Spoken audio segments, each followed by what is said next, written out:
Hello दोस्तों, welcome to easy maths by Abbas sir. जय हिंद, नमस्कार। हारना तब जरूरी नहीं होता जब लड़ाई अपनों के साथ हो।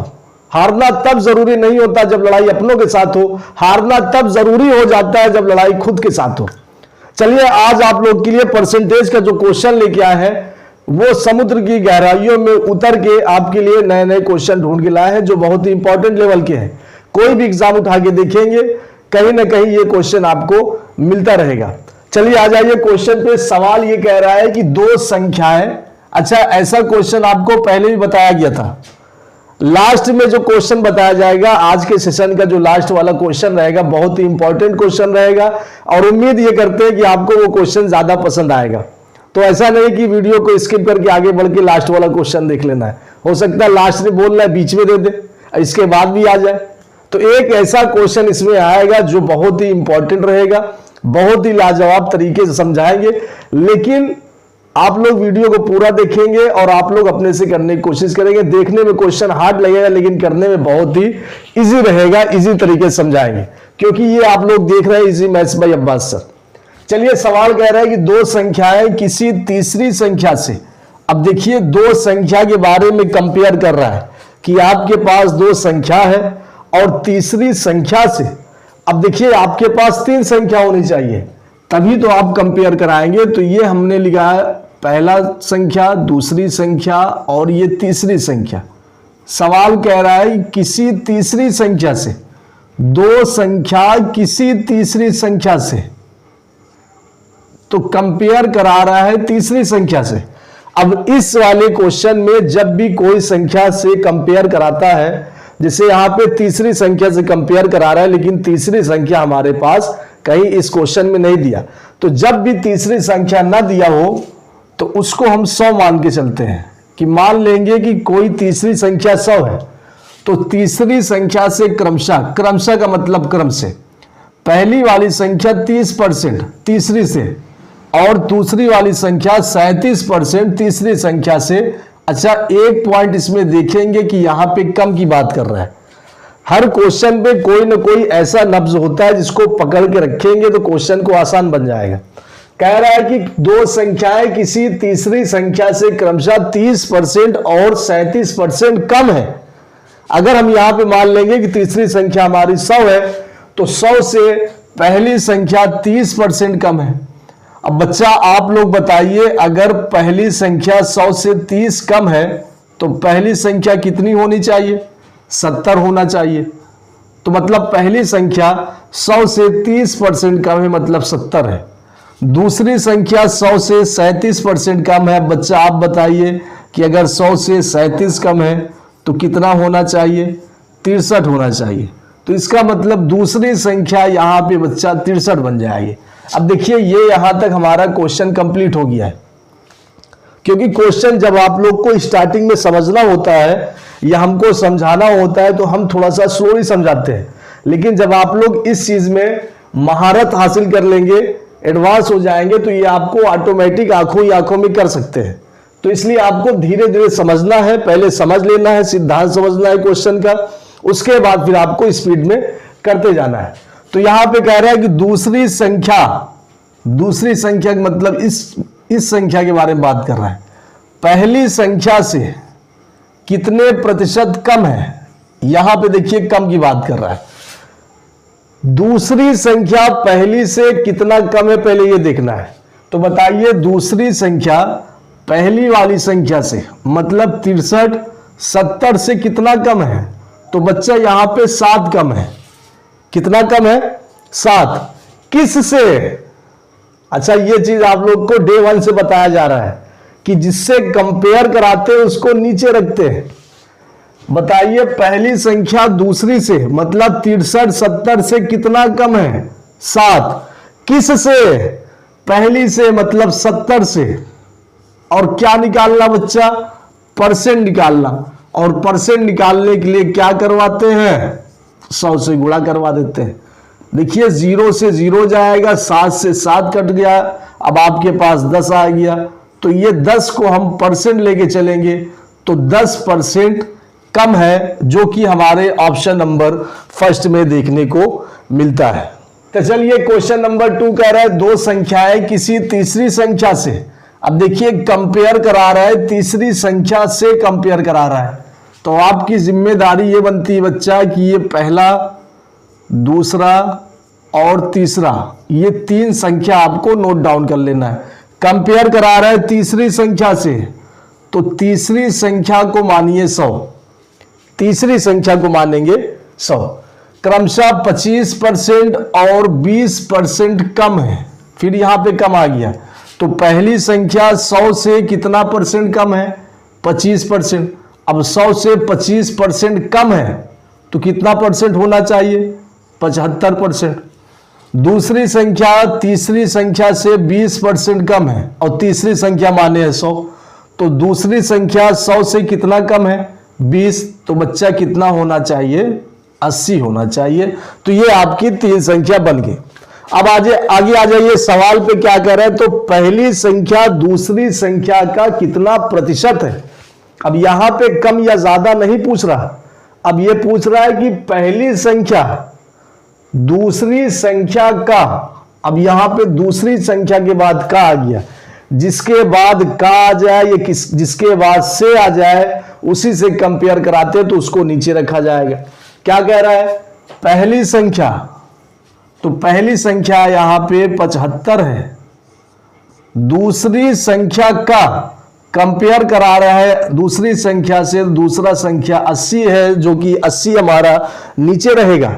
अब कह रहे कितने प्रतिशत है, और प्रतिशत के लिए 100 से गुणा कर देते हैं। अब इसी को हम लोग हल कर लेंगे, इसी को सॉल्व कर लेंगे तो आंसर आपके सामने आ जाएगा। अब देखिए ये आपका 20 से कट जाएगा, 20 चौक 80, 20 पंचे 100। अब ये नहीं कटेगा, ना कटे तो 75 का 5 से गुणा करा दीजिए, 5 पचा 25, कैरी 2 आ गया, 5 सत्ते 35, 2 37, 375/4 आ गया। अब बच्चा ये एक भिन्न है, अब ये भिन्न को देखिए हमारा ऑप्शन में सभी दशमलव में दिया है, तो ये भिन्न को, ये फ्रैक्शन को डेसिमल में चेंज कर लीजिए। भिन्न को दशमलव में बदलने के लिए हर से अंश में भाग दे देते हैं, तो 4 से 375 में डायरेक्ट भाग देंगे यहाँ पे। अब हमको रफ करने की जरूरत नहीं है, आप लोग एडवांस हो चुके हैं मैथ में, तो इसको डायरेक्ट कर लीजिए। 9 36, 9 बार जाएगा, 4 9 36, यहाँ 1 बचा, इधर गया 15 हो गया, 4 3 12। अब यहाँ पे 3 बचा, नहीं जा रहा, दशमलव लगा देंगे, यहाँ 0 हो जाएगा तो ये 30 हो जाएगा, 4 सत्ते 28। अब यहाँ बचा 2, नहीं जा रहा, इसी दशमलव को मान के 0 लगा देंगे, 4 पंचे 20। अब ये आपका आ गया 93.75%, 93.75%, जो कि हमारे ऑप्शन नंबर 3 में बिल्कुल साफ साफ दिया हुआ है। देखिए क्रिकेट लवर्स के लिए ये क्वेश्चन है और ये बहुत ही अच्छा लेवल का क्वेश्चन माना जा रहा है। सवाल बहुत ही इजी टाइप से रहेगा, बस आप लोग को थोड़ा सा ध्यान देना है। अच्छा, क्वेश्चन कह रहा है कि एक बल्लेबाज ने 120 रन बनाए। ध्यान से देखिएगा, एक बैट्समैन है, उसने टोटल 120 रन बनाए, जिसमें 9 चौके मारे उसने और 3 छक्के सम्मिलित थे। मतलब 120 रन जो बनाए थे उसमें 9 चौका मारा था, 3 छक्का मारा था। खिलाड़ी ने अपने रनों के कुल योग के, ध्यान से देखेंगे, खिलाड़ी ने अपने रनों के कुल योग के कितने परसेंट रन विकेटों के बीच दौड़कर बनाया। कितने परसेंट रन दौड़ के बनाया, रन लेके बनाया। तो चलिए सबसे पहले यहां पे कह रहा है कि 120 रन बनाए, तो एक खिलाड़ी है, उसने कुल रन बनाया बच्चा, कुल रन बनाया 120 रन बनाया, बात बिल्कुल ठीक है। अब आगे कह रहा है कि उसने 9 चौके मारे। अब बताइए 9 चौके मारे का मतलब कितने रन बनाए चौके मार के? 9 चौका अगर उसने मारा तो टोटल कितने रन बना? 36 रन बना। फिर कह रहा है 3 छक्के मारे। अच्छा 3 छक्के, देखिए अगर इसमें सेंस पकड़ा जाए तो 3 छक्के मतलब सिक्सर मारा और 3 छक्के मारे, तो वो वाला छक्का नहीं, इसमें सिक्सर है। 3 छक्के का मतलब होता है कि टोटल उसने कितने रन मारा? 18 रन मारा। अब कह रहा है कि खिलाड़ी ने अपने रनों के कुल योग के कितने % रन विकेटों के बीच दौड़ के बनाया। अब आप लोग बताइए, ईमानदारी से बताइए कि अगर आप या हम 120 रन बनाए हैं, अब अगर बात कर रहा है कि हमने 9 चौके मारे 3 छक्के मारे, तो बताइए हमने कितने रन दौड़ के बनाए हैं। तो पहले देखेंगे 9 चौके के मतलब 36 रन, 3 छक्के के मतलब 18 रन, टोटल कितना हो जाएगा। छक्के और चौके को मिला देंगे, 8 6 14, 1 आ गया 54 रन। इसका मतलब 54 रन हमने खड़े खड़े मारा है, चौके और छक्के से 54 रन बनाया है। टोटल कितने रन बने थे, 120 रन बनाए थे, तो हमने 54 रन चौके और छक्के मार के बनाए। तो बताइए टोटल हमने दौड़ के कितने रन बनाए, 20 में से 4 गया 6, 11 में 6। तो यहां पे हमको ये क्लियर हो गया कि हमने दौड़ के 66 रन बनाए हैं, दौड़ के हमने 66 रन बनाए।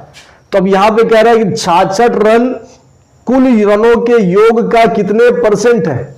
तो अब बताइए 66 रन का निकालना है, तो 66 तो ऊपर रहेगा। कंपेयर किससे कर रहा है बच्चा, कुल योग, रनों के कुल योग से, और योग कितना है 120।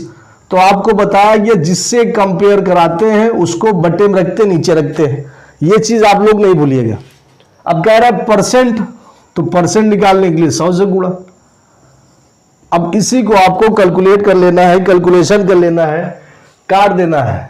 मैथ एक ऐसा सब्जेक्ट है जिसपे काटने पर कोई सजा नहीं होती, कोई जज आपको सजा नहीं दे सकता। तो आराम से काटिए, बिंदास काटिए। देखिए 100 और 120, ये आपका 20 से कट जाएगा, 20 पंचे 100, 20 छक्के 120, 6 बार में कट गया। 6 और 66 कट जाएगा 11 बार में, 11 छक्का 66, 11 पचे 55। तो यहां पे आ गया कि 55% रन बैट्समैन ने सिर्फ और सिर्फ दौड़ के बनाया, जो कि हमारे ऑप्शन नंबर 2 में मिलता है। हाँ, ये देखिए, ये सवाल आपके सामने जो आया है ये बहुत ही ज्यादा देखने को मिलता है। ऐसे क्वेश्चन एग्जाम में जरूर देखने को मिलेगा, ये गारंटी है हमारी। कहीं भी आप कोई भी एग्जाम उठा के देखेंगे तो ये क्वेश्चन जरूर ही मिलता है। अगर ऐसे क्वेश्चन नहीं मिलेगा तो नाम बदल दीजिएगा अपना। कह रहा है एक विद्यार्थी ने किसी संख्या को 5/3 से गुणा करने के स्थान पर 3/5 से गुणा कर दिया। इससे परिकलन में त्रुटि प्रतिशत कितना होगा। त्रुटि का मतलब मिस्टेक, कमी। त्रुटि का मतलब कमी कितना % होगा। देखिए बच्चा, ऐसे क्वेश्चन कर रहा है तो इसमें कह रहा है कि एक बच्चे को 5/3 से गुणा करने के बजाय इस पगला ने 3/5 से गुणा करवा दिया। भैया गलती तो इसने किया है, इससे बोला गया गुणा करवाना है 5/3 से, लेकिन ई पगला ने 3/5 से गुणा करा दिया। तो बताइए इसने परिकलन में त्रुटि कितने % किया है। तो अब देखिए इसका जो हर है इसका निकालना है, दोनों का एलसीएम। 5 और 3 का निकाल लेना एलसीएम। अब 5 3 का एलसीएम देखिए बच्चा होता है 15। 5 3 का एलसीएम 15 होता है। तो इसका मतलब यही 15 से ये दोनों में गुणा करा देना। तो इसमें हमने गुणा करा दिया। अब देखिए 3 और 15 कट जाएगा, इधर 3 15 कट जाएगा, इधर 5 15 कट जाएगा। 3 से 15 कटेगा 5 बार में, 5 से 15 कटेगा 3 बार में। तो 5 5 हो गया 25 और इधर हो गया 3 3 का 9। मतलब यहां पे 25 आ रहा है, वहां पे 9 आ रहा है। कितने की कमी है, कितने का अंतर है दोनों में। 25 और 9 में कितने का अंतर है, 16 का। किससे, 25 से। और % निकालने के लिए, प्रतिशत निकालने के लिए 100 से गुणा करवा दीजिए। 25 और 100 4 बार में कट जाएगा, 16 चौको 64, जो कि हमारा % में आ जाएगा। तो दोनों में 64% की कमी है, त्रुटि है। ये देखिए ऑप्शन नंबर 4। एक बार फिर से ये वीडियो को आप लोग थोड़ा सा एक बार फिर रिपीट करके देखेंगे, क्योंकि ये क्वेश्चन बहुत ही इंपॉर्टेंट क्वेश्चन है। छोटा क्वेश्चन है लेकिन बहुत ही भारी क्वेश्चन है। एक बार अब हम फिर से रिवाइज करा दे रहे हैं कह रहा है कि उसको गुणा कराने के लिए बोला गया 5/3 से, लेकिन इसने 3/5 से गुणा करा दिया। तो दोनों में कितने की कमी का परसेंट निकालना है। तो पहले हर है इसमें 3, इसमें 5, 5 3 के एलसीएम निकाल के एलसीएम से गुणा करवा देना। तो यहाँ 3 और 5 के एलसीएम 15 आ गया, 15 से दोनों में गुणा करा दिए, कट जाएगा तो 5 5 25, इधर 9 आ गया। 25 और 9 में कितने की कमी है, 16 की। किससे, 25 से। तो 16/25 हो गया, परसेंट निकाल लेंगे, 100 से गुणा कर देंगे तो ये दोनों में 64% की त्रुटि हो जाएगी। देखिए घूम घूम के फिर ऐसा क्वेश्चन आ रहा है। सवाल कह रहा है कि एक कर्मचारी की मासिक आय में 2/3% वृद्धि करने पर उसे 720 रुपए अधिक मिलते हैं, तो उसकी मासिक आय कितनी होगी। तो यहां पे देखिए दिया है 2/3%। तो सबसे पहले जो 2/3% है इसको हम चेंज कर लेंगे। 3 दूनी 6, 6 2 8, 8/3। अब ये परसेंट हटेगा तो बटे में 100 लगेगा, तो ये हो जाएगा 8/300। इसके पहले वाले वीडियो में हम आपको अच्छे से बताए थे कि जो नीचे वाली वैल्यू रहती है वो आपकी रियल वैल्यू रहती है, रियल वैल्यू। और जो ऊपर वाली वैल्यू रहती है, अगर इसमें कह रहा है वृद्धि हो रही है तो आपको पता है कि वृद्धि में हम लोग प्लस कर देते हैं। तो इसका मतलब ये है कि पहले उसकी सैलरी थी 300 रुपए, पहले उसको मिलता था 300 रुपए। अब कह रहा है कि इतने परसेंट वृद्धि हो रही, इतने परसेंट का मतलब 300 पे 8 की वृद्धि हो रही है। तो पहले था 300, अब जब 8 की वृद्धि हो जाएगी तो 308 हो जाएगा। 308 हो गया, पहले 300 मिल रहा था, अब 308 मिल रहा है। कितना बढ़ा, 8 बढ़ा। कह रहा है कि 8 बढ़ने पर, यहां पे 8 बढ़ा तो 8 बढ़ने पर 720 रुपए अधिक मिल रहा है। तो मतलब 8 बढ़ा है तो इसका 720 रुपए ज्यादा मिलने लगा। तो इसका मतलब 8 यूनिट की वैल्यू 720 रुपए। तो 1 यूनिट की वैल्यू, तो 8 से भाग दे दीजिए 720 में, 8 9 72 और 90 आ गया। मतलब 1 यूनिट की वैल्यू 90 रुपए है। पहले उसकी सैलरी कितनी थी, सवाल क्या कह रहा है, सवाल कह रहा है तो उसकी मासिक आय कितनी होगी। तो उसको पहले कितना मिल रहा था, 300 रुपए। तो 8% बढ़ा था, मतलब 300 पे 8 बढ़ा तो 8 यूनिट की वैल्यू 720 बढ़ा। इधर 8 बढ़ा तो उधर 720 रुपए बढ़ा। तो 1 यूनिट की वैल्यू 90 रुपए। तो उसकी मासिक वेतन कितना था, 300 रुपए। तो 300 में 90 से गुणा करवा देंगे तो आपका सैलरी मालूम चल जाएगा। 9 त्रिक 27, 1 0 इधर 2 0 इधर, टोटल कितने 0, 3 0। तो यहां से मालूम चल गया उसकी सैलरी 27,000 रुपए होगी। चलिए ये क्वेश्चन पे आपको गर्दा उड़ाना है, गर्दा उड़ाना। ये क्वेश्चन पे कह रहा है कि एक छात्रावास मतलब हॉस्टल, एक हॉस्टल में 600 लड़के हैं, टोटल 600 लड़के हैं। इनमें से प्रत्येक लड़का हॉकी या फुटबॉल या दोनों खेलता है। यदि 75% लड़के हॉकी खेलते हैं, 45% लड़के फुटबॉल खेलते हैं, तो कितने विद्यार्थी दोनों खेल खेलते हैं। अब चलिए देखिए यहां पे कह रहा है कि टोटल 600 लड़के हैं, टोटल लड़के हैं 600। 600 लड़के में एक हॉकी भी खेलता है, फुटबॉल भी खेलते हैं और कुछ बच्चे दोनों खेलते हैं। लेकिन 600 लड़के में फुटबॉल हॉकी खेलने वाले बच्चों की संख्या है 75%। तो कितने लड़के खेलते हैं, तो 600 का 75% निकाल लेना। 600 का 75%, 600 का 75%, 6 5 30, 6 7 42, 3 45, 450 लड़के खेलते हैं बच्चा हॉकी। मतलब 600 लड़के में से 75% लड़के हॉकी खेलते हैं, तो 600 का 75% होता है 450। तो इसका मतलब 450 बच्चे हॉकी खेलते हैं। फिर कह रहा है कि 600 लड़कों में से 45% लड़के फुटबॉल खेलते हैं। तब यहां पे 600 बच्चों में से 45% का हमको निकाल लेना है फुटबॉल वाले को। फुटबॉल वाले बच्चों की संख्या निकाल लेना है। 6 पंचे 30 आ गया 3, 6 चौको 24, 3 27। तो यहां से हमको मालूम चल गया है कि 600 बच्चों में से 270 बच्चे फुटबॉल खेलते हैं। अब देखिए टोटल कितने बच्चे हो जाएंगे हॉकी और फुटबॉल वालों में से, दोनों को ऐड कर देंगे। हॉकी खेलने वाले बच्चों की संख्या 450, फुटबॉल खेलते हैं 270 बच्चे।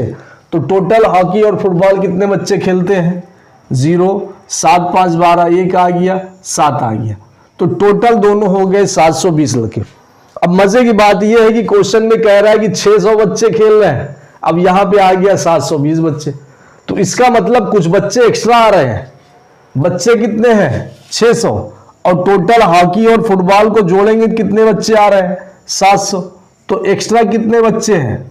तो 720 में से 600 घटाएंगे तो हमको मालूम चल गया कि एक्स्ट्रा हमारे पास 120 बच्चे हैं। अच्छा, जो एक्स्ट्रा आया है 120 बच्चे आए हैं, यही सब दोनों गेम खेल रहे हैं, ये लड़गोइया में आते हैं। तो 120 बच्चे दोनों खेल खेलते हैं। Option number D. चलिए क्वेश्चन नंबर 7 क्या कह रहा है कि किसी कार्यालय में स्टाफ का 40% महिलाएं हैं। बात समझिएगा, एक ऑफिस में स्टाफ का 40% महिलाएं हैं, ठीक है। 70% महिला स्टाफ और 50% पुरुष स्टाफ विवाहित है, मतलब ये फंसे हुए हैं, शादीशुदा है। तो कार्यालय में अविवाहित, खुश, अविवाहित का मतलब खुशहाल जिंदगी जो जी रहे हैं बिना किसी टेंशन के, तो उनका प्रतिशत बताना है, उनका परसेंट बताना है।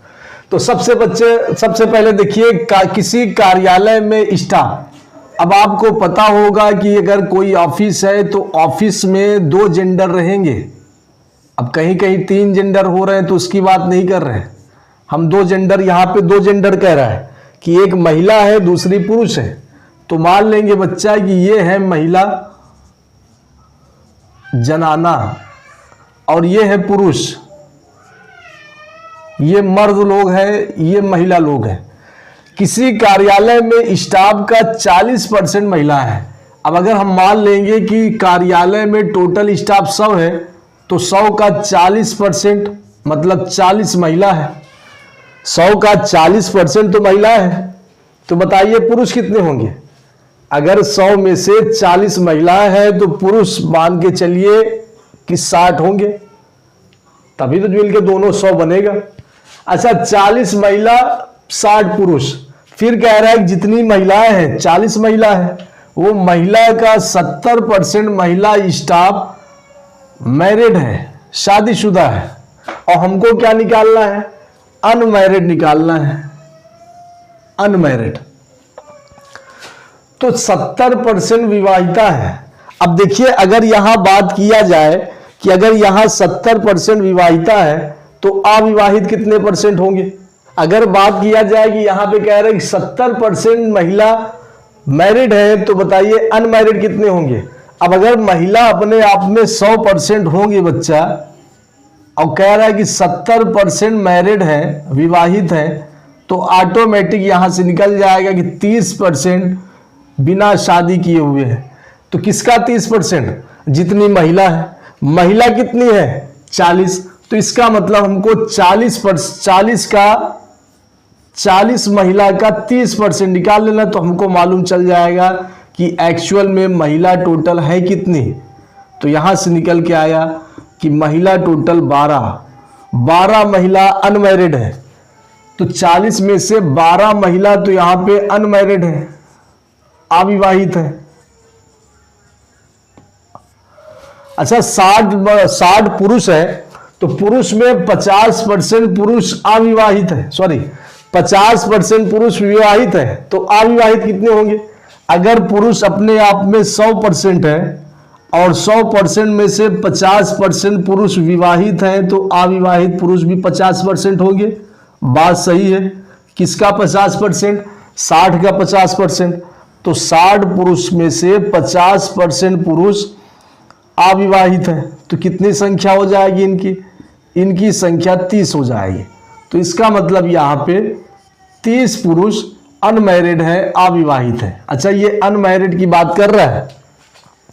विवाहित तो 70% थे, विवाहित को हटाइए, इनको भगाइए। Get out. अनमैरिड वाले आइए, 70% अगर मैरिड है तो अनमैरिड 30% हो गए। किसका 30%? 40 महिला का, तो 40 महिला का 30% 12 महिला हो जाएंगी। पुरुष 60 है, 60 पुरुष है और उसमें 50% पुरुष मैरिड है, तो अनमैरिड कितने होंगे? 85% होंगे। किसका 50%? 60 का 50%, तो 60 का 50% 30 हो गए। अब हमको मालूम चल गया कि अनमैरिड महिला है 12, अनमैरिड पुरुष है 30। अब टोटल कितने हो गए? टोटल 12 और 30 को जोड़ देंगे 42। कितने में से? स्टाफ की संख्या है 100, 100 में से 42, 100 में से 42 का कितना परसेंट कहते हैं? कंपेयर करा रहा है 100 से, तो वही 42% हो जाएगा। नहीं, अगर भरोसा नहीं है, ट्रस्ट नहीं हो रहा, तो इसमें जो भिन्न है, भिन्न को परसेंट बदलने के लिए 100 से गुणा करा देंगे, 100 कट जाएगा और यही आपका 42 जो आ जाएगा वो परसेंट में आ जाएगा। तो यहां पे कह रहा है कि 42% स्टाफ अविवाहित है, 42% स्टाफ अविवाहित। देखिए, ये क्वेश्चन देखने में भले आपको बड़ा लग रहा है, लेकिन बहुत ही इजी क्वेश्चन है। इसके पहले वाले मेथड जो हम लोग इसके पहले वाला क्वेश्चन सॉल्व किए थे, सेम उसी प्रोसेस से ये क्वेश्चन सॉल्व होगा। सवाल ये कह रहा है कि एक कार्यालय में 72% कर्मचारी चाय पीते हैं। एक ऑफिस में चाय पीने वाले संख्या है 72%, 44% कॉफी पीते हैं। प्रत्येक कर्मचारी चाय अथवा कॉफी अवश्य पीता हो तथा 40 कर्मचारी चाय तथा कॉफी दोनों पीते हों, तो इस कार्यालय में कुल कितने कर्मचारी हैं? सवाल ही बहुत इंटरेस्टिंग है। कह रहा है कि चाय पीने वालों की संख्या है 72%। बिल्कुल सही बात है, चाय पीने वालों की संख्या 72%, कॉफी पीने वालों की संख्या 44%। अच्छा, अब दोनों की बात कर रहा है, दोनों को हम लोग जोड़ के बताएंगे कि टोटल कितने परसेंट आ रहा है। तो ये आ रहा है 116%। अच्छा, कोई भी ऑफिस में चाहे जितने भी पब्लिक रहे, चाहे जितने कर्मचारी रहे, अपने आप में कितने परसेंट रहते हैं? 100%। और यहाँ पे आ गया 116%, तो कितना परसेंट ज़्यादा है? यहाँ पे दोनों की संख्या है 116% और कर्मचारी अपने आप में रहते हैं 100%, तो कितने परसेंट ज़्यादा है? 16%। तो ये जो 16% ज़्यादा आ रहा है, ये दोनों का आ रहा है। मतलब लोग चाय भी पीते हैं और कॉफ़ी भी पीते हैं, तो ये दोनों की संख्या 16% ज़्यादा आ रहा है। लेकिन सवाल में कह रहा है कि 40 कर्मचारी ऐसे हैं जो चाय और कॉफ़ी दोनों पीते हैं, और हमारा यहाँ पे आ गया 16%। हमारे हिसाब से 16%, इसके हिसाब से 40 कर्मचारी, तो 16% की वैल्यू है 40। तो बताइए 1% की कितनी वैल्यू रहेगी? 1% की वैल्यू रहेगी 40 और बटे में 16, ये 1% की आगे। और कर्मचारी कार्यालय में अपने आप में कितना परसेंट रहते हैं? 100%। तो कर्मचारी की संख्या पूछ रहा है, तो 100% का वैल्यू निकालना है। तो इसका मतलब है कि इधर आपका जो 40/16 आया है, ये 1% का आया है, और 100% का निकालने के लिए 100 से गुणा करवा देंगे। अब इसी को आप लोग कैलकुलेट कर लेंगे, जितना आएगा उतने ही कर्मचारी रहेगा। देखिए, अगर 8 से बात किया जाए तो 8 दूनी 16, 8 पंच 40, बिल्कुल सही हो गया। 2 से 100 50 बार में कट जाएगा, ठीक है। 5 पचा 25, 250, ये 250 आया 100%, और 100% है कार्यालय में कर्मचारी। तो पूछ रहा है इस कार्यालय में कुल कितने कर्मचारी हैं? इस कार्यालय में 250 कर्मचारी है। आप ही बताइए कि राधा अपने वेतन का 40% भोजन पर, 20% मकान के किराए पर, 10% मनोरंजन पर, 10% परिवहन पर व्यय करती है। व्यय कहते हैं खर्च को। यदि माह के अंत में उसकी बचत 1500 रुपये है, तो उसका मासिक वेतन कितना होगा? तो सबसे पहले हमको ये पता लगाना है कि राधा पूरे महीने कितना खर्च करती है, क्योंकि यहाँ पे व्यय के दिया है, तो ये सारे हमको खर्च हैं। तो पहले अगर हम खर्च की बात करेंगे कि राधा का खर्चा कितना आ रहा है, तो कह रहा है कि 40% उसकी कमाई का 40% भोजन पर खर्च करती है, 20% मकान के किराए पर खर्च करती है, 10% मनोरंजन पर खर्च करती है, इंटरटेनमेंट पर, और 10% ट्रैवलिंग पर खर्च करती है। तो हमको यहाँ से टोटल मालूम चल गया कि राधा का हर महीना 80% खर्च है। अच्छा, राधा चाहे जितना रुपए कमाती हो वो अपने आप में 100% रहेगा। तो कमाने को कहते हैं आय, इनकम। राधा का इनकम रहेगा 100%, वो चाहे जितना कमाए उसको 100% मानते। अब देखिए उसकी अगर यहाँ पे 2 हेडिंग लगाएं, एक आय की लगाएं, तो आय तो इसमें 100% है,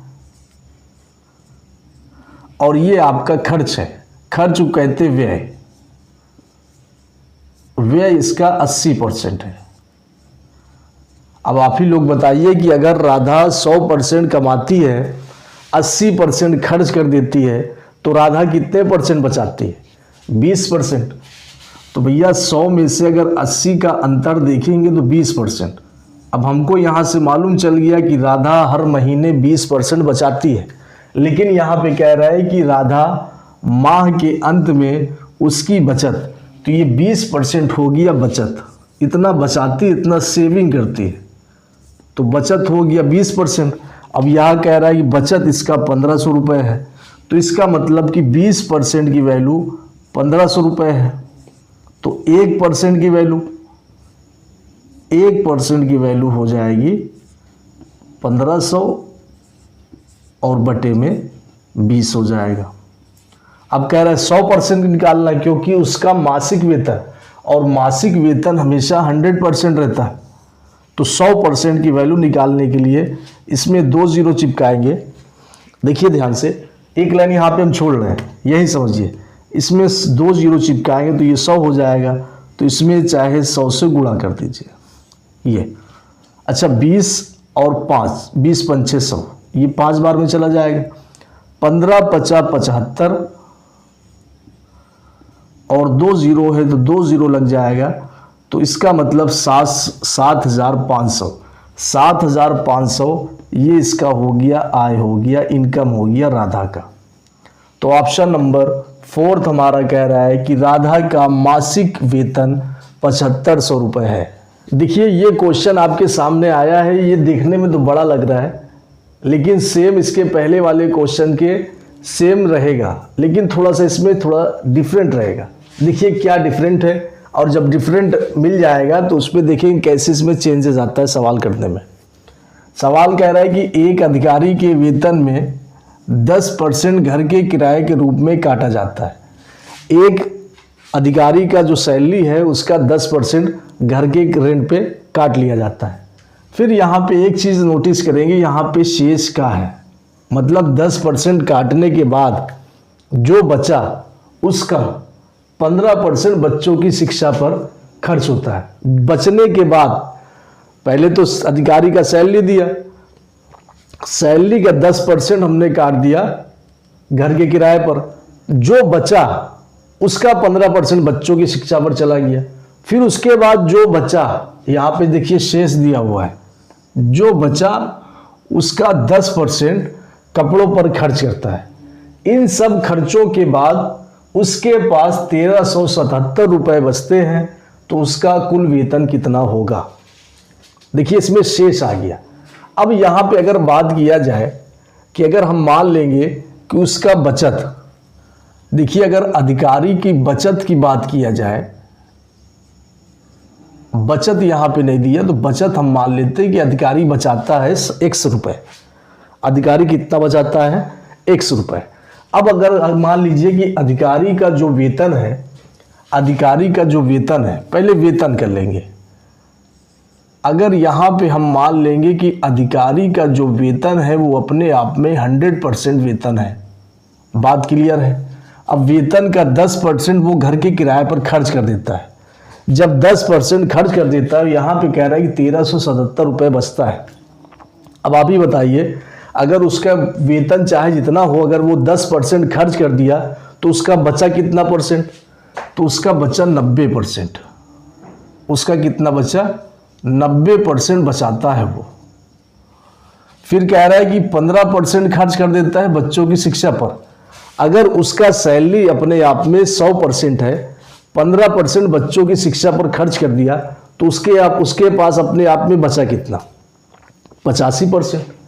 तो उसका बचा 85%। फिर 85% के बाद जो 15% खर्च कर देता है, उसके बाद उसके पास जब सैलरी बचेगी वो अपने आप में 100% हो जाएगी। तो वो 100% में 10% कपड़े पर खर्च कर देता है, तो उसके पास बचा कितना? 90%। तो उसका 90% बचा। ध्यान से देखते जाएंगे। अच्छा, मान लेंगे उसका बचत जो है, वेतन तो 100% है, अगर हम ये मान लेंगे उसकी बचत जो है अपने आप में x% होगी, x अगर बचत होगी। अब देखिए उसकी बचत x है, पहले तो उसका वेतन था 100%, 100% में उसने 10% किराया खर्च कर दिया, तो अब उसके पास 90% बचा। और 90% का मतलब जितने रुपए बचा वो अपने आप में फिर वो 100% हो जाएगा। उसमें से 100% में से 15% शिक्षा पर खर्च कर दिया, तो कितना बचा? 85%। अब जो 85% बचा है, जितना रुपए उसके पास बचा है, वो अपने आप में 100% फिर बन जाएगा। फिर उसने कह रहा है कि उसने 10% अपना कपड़े पर खर्च कर दिया, फिर उसके बाद खर्च करने के बाद जितना रकम बचा है वो भी अपने आप में 100% हो जाएगा। अच्छा, 10% खर्च किया तो उसके पास बचा 90%। किसका 90%? ये बचत का। बचत कितना? x। तो x का देखिए, अब फिर से देखिए, अब उसका मान लेंगे बचत x है, तो x का 10% उसने खर्च किया तो कितना बचाया? 90%। किसका 90%? x का। तो x का 90%। फिर कह रहा है कि जितना बचाया था फिर उसका 85% बचा, 15% खर्च किया तो 90% का 85% बचाया। फिर कह रहा है 10% खर्च कर दिया, तो 85% का 10% खर्च कर दिया तो 90% बचाया। अब इसी को आपको सॉल्व कर लेना है। तो x का की जगह मल्टीप्लाई 90% की फ्रैक्शन 90/100, जहां का है वहां गुणा रख दीजिए, परसेंट को हटा देंगे तो 85/100, फिर गुणे 90/100। अच्छा, ये बचत है। और यहां पे कह रहा है लास्ट में उसने बचाया है 1377 रुपए बचाया है। तो इसका मतलब दोनों बचत हो गया, दोनों बचत बराबर हो गया। तो यहां भी बचत हो गया और यहां भी बचत हो गया। अब दोनों बचत बराबर हो गया। अब एक काम करिए, जो ऊपर ऊपर कट रहा है काट देंगे। जैसे यहां से अगर देखा जाए तो 1 0 यहां से, 1 0 यहां से, 1 0 यहां से, 1 0 यहां से। अब ऐसा करिए कि अब x की वैल्यू निकालनी है, तो x की वैल्यू को x को यहीं रखिए, अब ये सभी को पक्षांतर कर देंगे। उधर आपका 1377 रुपए है तो बराबर 1377। अच्छा, 100 नीचे है, जब उधर जाएगा तो ऊपर हो जाएगा, 100 आपका ऊपर हो जाएगा, गुणे के रूप में हो गया। जो ऊपर था वो नीचे हो जाएगा, तो इधर आपका 9 बचा, गुणे 85 गुणे 9। इसी को आपको हल कर लेना है। देखिए, अगर यहाँ बात किया जाए 100 की और 85 की, तो ये 5 से कट जाएगा 17 बार में, ये 5 से कटेगा 20 बार में। अब देखिए 9 से ये भी कट जाएगा, 7 7 14 4 18, 9 से कट जाएगा 9 एकम 9, ये कटेगा 9 एकम 9, बचा 4, इधर गया 47 हो गया, 9 पचे 45, 9 त्रिक 27। अच्छा, 17 के पहाड़ी में 153 भी आ रहा है 9 बार में, 17 एकम 17, 17 नावा 153। अच्छा, 9 से 9 कट जाएगा, तो ये आपका 20 गुणे 100 बचेगा, तो ये आपका 2000 रुपये आ जाएगा। 2000 रुपये ये आपका x आ गया। और बच्चा x यहाँ पे क्या माने थे? x माने थे वेतन। x का 90% बचाया, फिर उसका 85% बचाया, फिर उसका 90% बचाया। अब टोटल मिलके वो 1700 1377 रुपये बचाया, तो बराबर 1370 हो जाएगा। अब इसी कैलकुलेशन को सॉल्व कर लेंगे तो आपका 2000 आ गया। 2000 उसका मासिक वेतन है। देखिए बच्चा, ये आपका इस सेशन का लास्ट क्वेश्चन है, तो इसको आप लोग बहुत ही इम्पोर्टेंट है, तो इसको आप लोग वेरी इंपॉर्टेंट हेडिंग लगा के चलेंगे। ऐसा क्वेश्चन एग्जाम में कई बार देखने को मिलता है, वेरी इंपॉर्टेंट लगा के चलेंगे। अब यहाँ पे देखिए, इसके पहले वाले क्वेश्चन में सेम इसी तरह था, लेकिन उसमें परसेंट में दिया था, इसमें आपका भिन्न में दे दिया, फ्रैक्शन में। तो फ्रैक्शन वाले क्वेश्चन कैसे सॉल्व होंगे? इसमें कह रहा है कि एक व्यक्ति अपने आय का 2/3 भाग पेट्रोल खर्च पर और शेष आय का 1/3 भाग मकान के किराए पर खर्च करता है। यदि उसके पास अभी भी 1000 रुपये शेष हो तो उस व्यक्ति की कुल आय बताओ। देखिए, सबसे पहले यहाँ पे 2/3 दिया है। अच्छा, अगर आय की बात किया जाए तो यहाँ पे आय नहीं दिया, तो आय हम मान लेंगे कि उसकी इनकम x रुपये है, उसकी इनकम x रुपये है। यहाँ पे कह रहा है कि खर्च करने की बात कह रहा है कि उसने पेट्रोल पर खर्च किया है 2/3। तो सबसे पहले 2/3 भाग का मतलब जानना है। 2/3 मतलब 3 का दूसरा हिस्सा। अगर यहाँ पे रुपए की बात किया जाए तो 3 रुपए में से 2 रुपए पेट्रोल पर खर्च किया, तो बताइए बचाया कितना? बचाया उसने, बचत कितना है पेट्रोल की? फिर से देखिए, जैसे यहाँ पे कह रहा है कि एक व्यक्ति अपने आय का 2/3 भाग पेट्रोल खर्च पर करता है, तो बताइए अगर पेट्रोल की बात किया जाए, अगर यहाँ पे पेट्रोल की बात करें तो पेट्रोल पर खर्च करता है 2/3 भाग, मतलब 3 रुपए का दूसरा हिस्सा, मतलब 2 रुपए। तो उसने बचाया कितना? उसने 1 रुपये बचाया। कितने में से? 3 में से। तो उसकी भाग हो जाएगा 1/3 भाग उसने बचाया।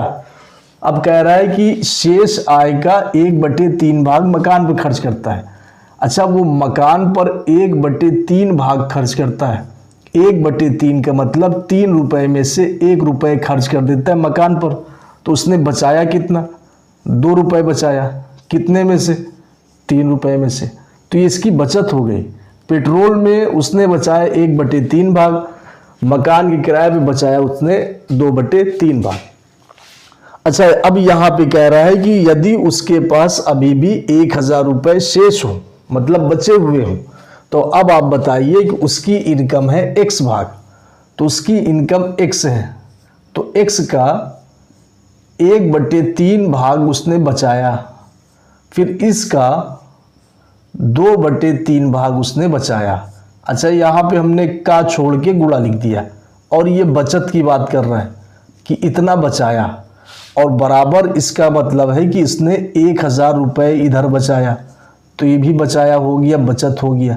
तो दोनों बचत बराबर हो गया। अब इसको आप लोग हल कर लेंगे तो x की वैल्यू निकालना है। तो x आपका यहाँ पे आय है, तो यहाँ पूछ रहा है उस व्यक्ति की कुल आय कितनी होगी। तो x की वैल्यू निकाल लेना, तो आय की वैल्यू ऑटोमेटिक निकल आएगी। तो 1000 इधर है, ये दोनों 3 को उधर करेंगे तो इधर गुणा हो जाएगा, 3 × 3 हो जाएगा, और ये दोनों बेचारे नीचे हैं, ऊपर है तो नीचे हो जाएंगे। 2 से 1000 कटेगा 500 बार में, तो x की वैल्यू आ जाएगी 5 × 15 = 45, और 2 0 है तो 2 0 चिपकाएंगे तो 4500 हो जाएगी। 4500 आ गया x की वैल्यू, और x माने थे आय को, तो इसकी मतलब इनकम हो जाएगा उसका 4500 रुपये इनकम हो जाएगा। आज का शगुन के तौर पे जो क्वेश्चन लाए हैं वो 11 क्वेश्चन लाए हैं। 11 क्वेश्चन अपने आप में घमंड करते हैं, क्योंकि वो हर एग्ज़ाम में क्वेश्चन देखने को मिलते हैं। तो इसकी आप लोग तैयारी एक बार कर लेंगे। चैनल अगर सब्सक्राइब नहीं किया तो चैनल ज़रूर सब्सक्राइब कर लेंगे। सेशन अगर आपका अच्छा लगा हो तो लाइक ज़रूर कर देंगे, शेयर भी कर देंगे। Thank you so much. जय हिंद, जय भारत।